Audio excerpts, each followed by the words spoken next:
अस्सलाम वालेकुम जी, मैं हूं हैदर वड़ैच और आज के लेक्चर में हमारा फर्स्ट एमसीक्यूज है जी।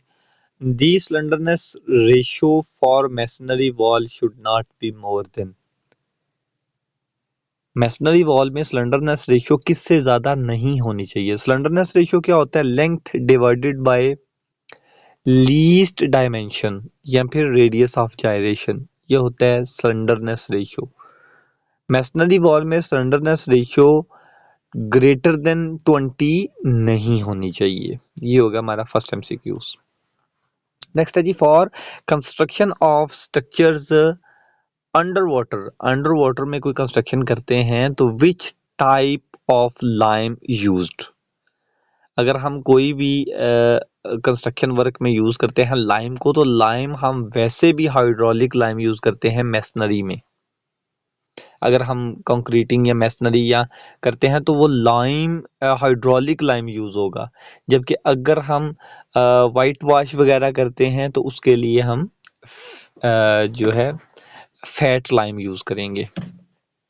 ठीक है, तो अंडर वाटर जो भी काम है उसके लिए हाइड्रोलिक लाइम। वैसे भी मैंने आपको बताया कि कोई भी मोटर बनेगा जो उसके लिए लाइम जो होगा वो हाइड्रोलिक लाइम ही होगा। जबकि वाइट वॉशिंग के लिए फैट लाइम होता है। फैट लाइम को हम रिच लाइम भी बोलते हैं, ठीक है, और हाइड्रोलिक को हम पुअर भी बोलते हैं, ठीक है, पुअर लाइम। अच्छा जी, क्विक लाइम हमने पढ़ा था, लास्ट लेक्चर में हमने पढ़ा था क्विक लाइम कैसे बनता है। प्योर लाइम की जब कैल्सिनेशन करते हैं तो फिर हमारे पास क्विक लाइम बनता है। क्विक लाइम क्या होता है? क्विक लाइम ये होता है जी slow in setting and rapid in slaking. Very good, last lecture में हमें पढ़ा था ना। अच्छा जी, नेक्स्ट क्वेश्चन है जी, pick up the correct statement. ये सारी पढ़ने की जरूरत नहीं है। मोस्टली 95% जो इस तरह के क्वेश्चन आएंगे उनका आंसर ऑल ऑफ अबव होगा। अगर कहीं वो 5% जो क्वेश्चन हैं जिनका ऑल ऑफ अबव नहीं है, हम सिर्फ उन क्वेश्चंस को रीड करेंगे ताकि हमारी मेमोरी में वो आंसर बैठ सके।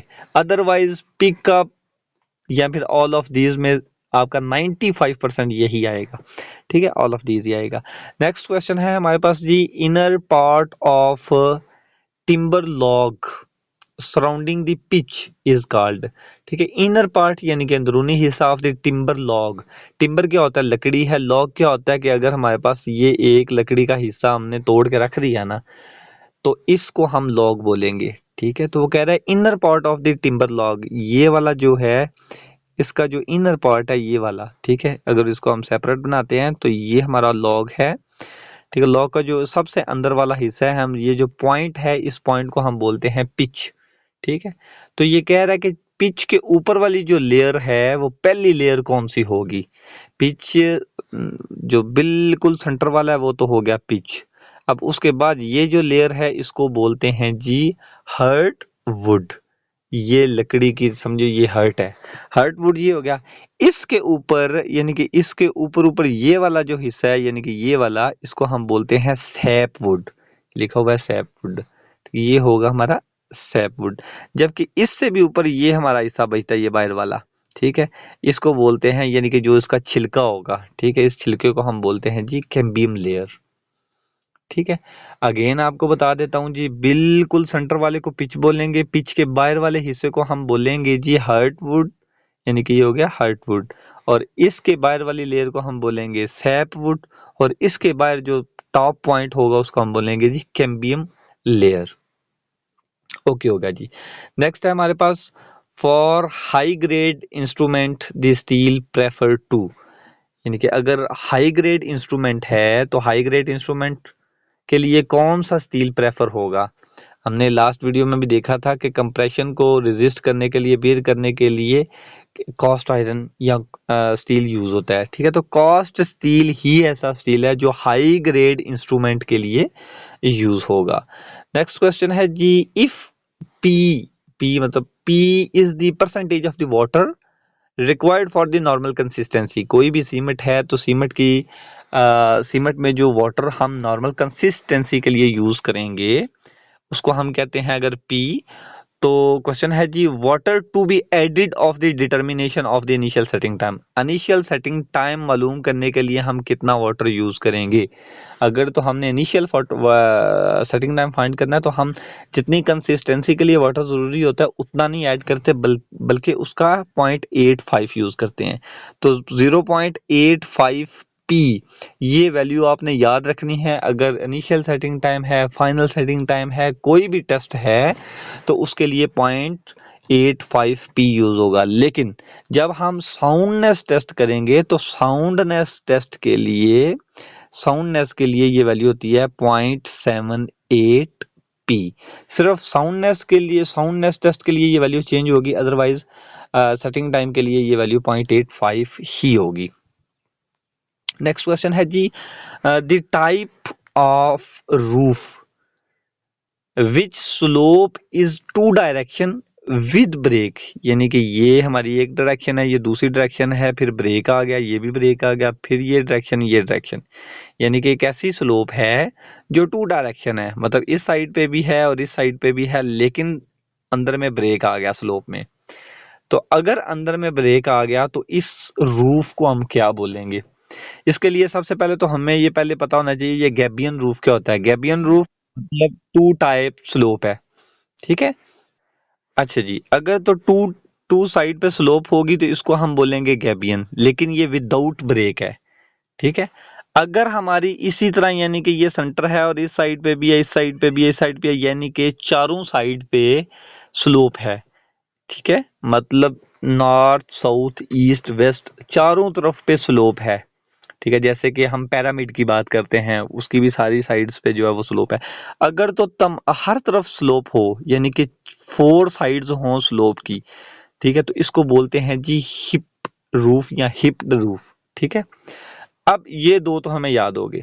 लेकिन अगर टू साइड स्लोप हो लेकिन ब्रेक में हो, यानी कि ये टू साइड्स हैं लेकिन विद ब्रेक है, तो ब्रेक के साथ होंगी तो इसको बोलेंगे गैम्ब्रल रूफ।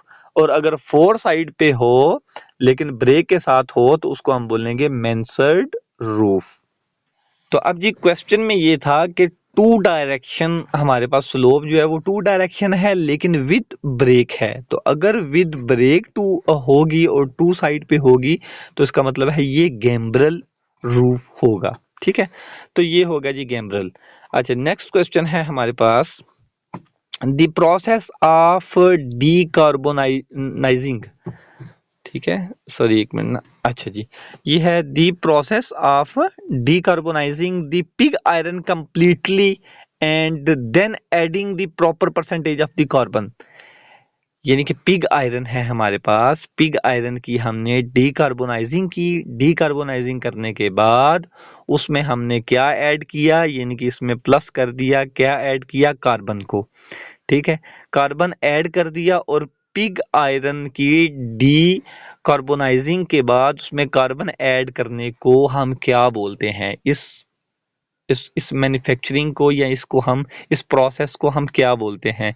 ये प्रोसेस होता है जिसमें हम पिग आयरन की डीकार्बोनाइजिंग और प्लस इसमें कार्बन ऐड कर देते हैं, इसको हम बोलते हैं सीमेंटेशन प्रोसेस। यानी कि ये उसकी बॉन्डिंग को मजबूत करता है, तो इसको हम बोलेंगे जी cementation process. I am sorry. अच्छा, नेक्स्ट क्वेश्चन है हमारे पास जी, compared to the mild steel cast iron has. देखें, माइल्ड स्टील कौन सा है जी, जो हम स्ट्रक्चर में यूज करते हैं। कास्ट आयरन कौन सा है जी, जो किसी मेंबर को जो है वो कंप्रेसिव मेंबर के जो है ना, इसकी प्रॉपर्टी होती है, ये कंप्रेशन को ज्यादा रेजिस्ट करती है, बर्दाश्त करती है, ठीक है। तो अच्छा, कास्ट क्वेश्चन ये है, compare to the mild steel को कंपेयर करते हुए बताएं जी cast iron has, cast iron की क्या प्रॉपर्टी है। फर्स्ट वन है जी हाई कंप्रेसिव स्ट्रेंथ, यस, यानी कि इसकी कंप्रेसिव स्ट्रेंथ ज्यादा होती है। हाई टेंसाइल स्ट्रेंथ नहीं, लो कंप्रेसिव स्ट्रेंथ नहीं, लो टेंसाइल स्ट्रेंथ यस, ठीक है। तो कास्ट आयरन का आपने याद रखना है कि हाई होता है इसका कंप्रेशन और लो होता है इसका टेंसाइल स्ट्रेंथ। नेक्स्ट क्वेश्चन है जी, प्लाईवुड हैज द एडवांटेजेस या एडवांटेज ऑफ।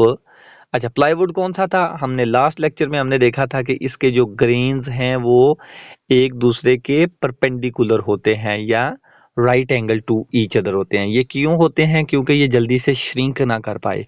ठीक है, तो इनका क्या फायदा होता है जी? क्वेश्चन अब ये है कि plywood has the advantages of, इसके क्या फायदे होते हैं? ठीक है, इसके जी same tensile strength in all direction. देखें, जब आपने ऐसे एक दूसरे के परपेंडिकुलर लगा दिए तो जहां से भी आप इसकी डायरेक्शन लेंगे तो उनकी टेंसाइल स्ट्रेंथ सेम होगी। नेक्स्ट क्वेश्चन है जी, for the good building stone is specific gravity greater than. अब स्पेसिफिक ग्रेविटी स्टोन की कितनी होनी चाहिए जो है ना गुड बिल्डिंग स्टोन की? ठीक है, ये होनी चाहिए स्पेसिफिक ग्रेविटी 2.7। कोई भी आप मटेरियल लेंगे इसकी स्पेसिफिक ग्रेविटी 3 के ऊपर नीचे ही होगी। वाटर की स्पेसिफिक ग्रेविटी 1 है, तो इसके अलावा कोई और जो भी स्ट्रक्चर होगा उसकी स्पेसिफिक ग्रेविटी 3 के पास पास होगी, 2.5 से लेके 3.2 तक, 3.3 तक। तो अगर हम स्पेसिफिक ग्रेविटी सैंड की बात करते हैं, फॉर एग्जांपल सैंड की स्पेसिफिक ग्रेविटी होती है 2.2 से लेके 3.2 तक। तो हमने देखा जी 2.2 से 2.6 तक जो है ये फाइन होती है। 2.6 से लेकर मतलब इसकी कैटेगरी बनी हुई है। 2.6 से लेकर 2.9 तक जो है वो मीडियम होगी, 2.9 से ऊपर ऊपर जो है ना वो कोर्स होगी। ठीक है, बेस्ट सैंड में भी हम 2.7 जिसकी स्पेसिफिक ग्रेविटी होती है उसको बेस्ट कंसीडर करते हैं। तो स्टोन में आपने याद रखना है, स्टोन जो बेस्ट स्टोन है उसकी स्पेसिफिक ग्रेविटी 2.7 होनी चाहिए। सीमेंट की स्पेसिफिक ग्रेविटी क्या है जी? ये आपने इन बॉक्स में बताना है जी, कमेंट बॉक्स में। अच्छा, नेक्स्ट क्वेश्चन है जी, in arches stratified stones are placed so that their plane are. In arches पहले बताया गया है, इन आर्चेस, आर्चेस का मतलब ही ये है कि आर्च बनी हुई है। तो इन आर्चेस में जो हम स्ट्रेटिफाइड स्टोन लगाते हैं इनका प्लेन क्या होना चाहिए? तो प्लेन इनका तो ये ही बनेगा ना, ये भी तो रेडियल बनेंगे। ठीक है, तो इनका कौन सा होगा जी? ये परपेंडिकुलर या पैरेलल तो है नहीं है, ये कौन सा होगा? रेडियल प्लेन में होंगे। ठीक है, नेक्स्ट क्वेश्चन है, विटवर्थ कंप्रेस्ड स्टील, ये एक स्टील की टाइप है जी। ये वाला steel is obtained when molten steel is subjected to the pressure. यानी कि मोल्टन स्टील यानी कि हमारा कोई स्टील है वो पिघला हुआ स्टील है। तो मोल्टन स्टील, ये हमारे पास अगर मोल्टन स्टील है तो मोल्टन स्टील के ऊपर हम प्रेशर लगाते हैं। प्रेशर लगाने से अगर इसमें भी कोई वॉइड्स वगैरह हैं तो वो भी निकल जाएं। तो इसके ऊपर जब हम प्रेशर लगाएंगे, प्रेशर हम लगाते हैं जी 9 kg पर mm स्क्वायर। तो हम 9 kg पर mm स्क्वायर का प्रेशर लगाएंगे, तो प्रेशर लगाने से जो हमारे पास स्टील बनेगा वो ये होगा जी, विटवर्थ कंप्रेस्ड स्टील। ठीक है, अच्छा जी, नेक्स्ट हमारे पास है जी question, give the brilliant finish the type of the varnish.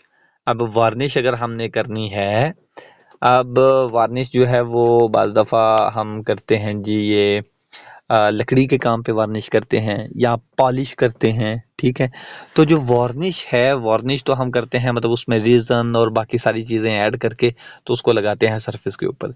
तो उसमें अगर हम उसकी ब्रिलियंट फिनिश चाहते हैं, ब्रिलियंट फिनिश मतलब उसका टॉप सरफेस जो है वो स्मूथ हो, चमकदार हो और मतलब ब्रिलियंट हो।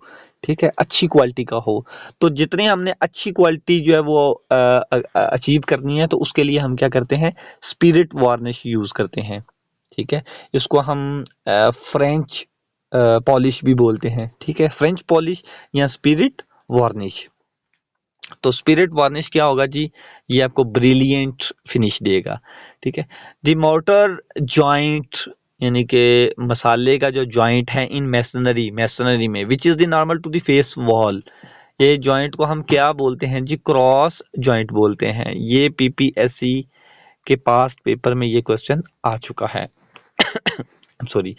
अच्छा, नेक्स्ट क्वेश्चन है जी, percentage content of silica of the window glass. Glass के अंदर सिलिका की परसेंटेज कितनी होनी चाहिए। देखें, अगर हम ग्लास की बात करते हैं ना, तो ग्लास में 3 हमारी चीज़ें यूज़ होती हैं। ठीक है, आप ये याद रख सकते हैं, SP लाहौर। ठीक है, अगर हम SP लाहौर है ना, तो S से क्या होता है सिलिका, P से क्या है जी पोटाश, और लाहौर का L से क्या मुराद होगा जी लाइम। इन 3 चीज़ों के मिलने से हमारे पास ग्लास बनता है। तो जिसमें सिलिका की परसेंटेज मैक्सिमम होती है, सिलिका कितना होता है 70 to 75। तो यही क्वेश्चन है कि सिलिका की परसेंटेज ग्लास में कितनी होगी जी, 70 से 75% होगी। नेक्स्ट हमारे पास क्वेश्चन है जी, the variety of the pig iron used for the manufacturing of the wrought iron. अगर हमने रॉट आयरन हमने बनाना है, तो रॉट आयरन किससे बनेगा, रॉट आयरन बनेगा पिग आयरन से। पिग आयरन कैसे बना, हमारा हाम दांत थी जिससे आयरन बनता है, उस दांत से हमने बनाया पिग आयरन। पिग आयरन से बनना है जी रॉट आयरन। अब पिग आयरन जो है, पिग आयरन की फिर आगे डिफरेंट टाइप्स हैं, जिसमें बेसिमर है, ग्रे है और वाइट फॉग पिग है। जो वाइट फॉग पिग है ना, इसके बाद जो है ना हमारे पास इस पिग आयरन से हमारे पास रॉट आयरन बनता है। ठीक है, नेक्स्ट क्वेश्चन है जी, क्विक लाइम क्या है। ठीक है, क्विक लाइम या कॉस्टिक लाइम, CaO। ठीक है, क्विक लाइम ऑप्शन ए है, is obtained by the calcination of the pure lime. ये मैं आपको लास्ट पिक्चर वीडियो में बता चुका हूँ कि हमारे पास अगर प्योर लाइम होगा तो उसकी हम कैल्सिनेशन करेंगे तो हमारे पास क्या आएगा, क्विक लाइम। ठीक है, तो जी फर्स्ट ऑप्शन तो बिल्कुल ठीक है। सेकंड ऑप्शन है जी, has greater affinity to moisture, यानी कि इसका मॉइस्चर के साथ गहरा ताल्लुक है। ठीक है, गहरा ताल्लुक से मुराद कि अगर मॉइस्चर और क्विक लाइम आपस में मिलते हैं तो फिर बस मिल जाते हैं। ठीक है, मतलब ये है कि फिर वो रिएक्शन होता है, फिर स्लैकिंग होती है।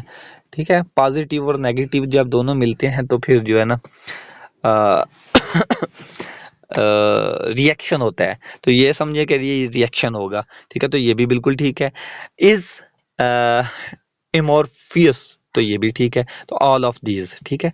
तो क्विक लाइम क्या होगा जी, ऑल ऑफ दीज, यानी कि प्योर लाइम से बना है और फिर पानी के साथ इसका एक रिश्ता है। ठीक है, नेक्स्ट हमारे पास ये है कि tendency of stone is to split along.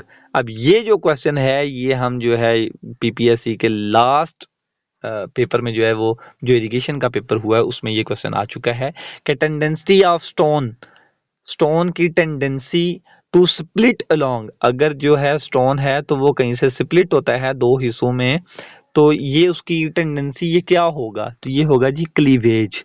अब टूटने को हम क्या बोलते हैं जी, वो टूट गया है। अब कुदरती तौर पे अगर हमने किसी स्टोन के ऊपर, कोई स्टोन है इसके ऊपर को प्रेशर लगाया, तो प्रेशर लगाने से ये ऐसी मतलब कि प्लेन में टूटेगा, या ऐसी वो उसके क्रैक्स आएंगे जो नेचुरली तौर पे उसके जो है ना उसके ग्रेन्स हैं।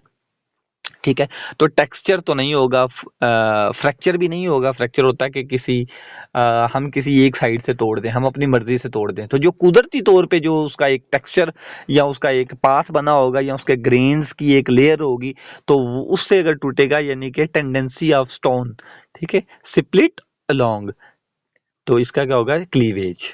तो ये आंसर है जी। मिलते हैं नेक्स्ट वीडियो में। जज़ाकल्लाह।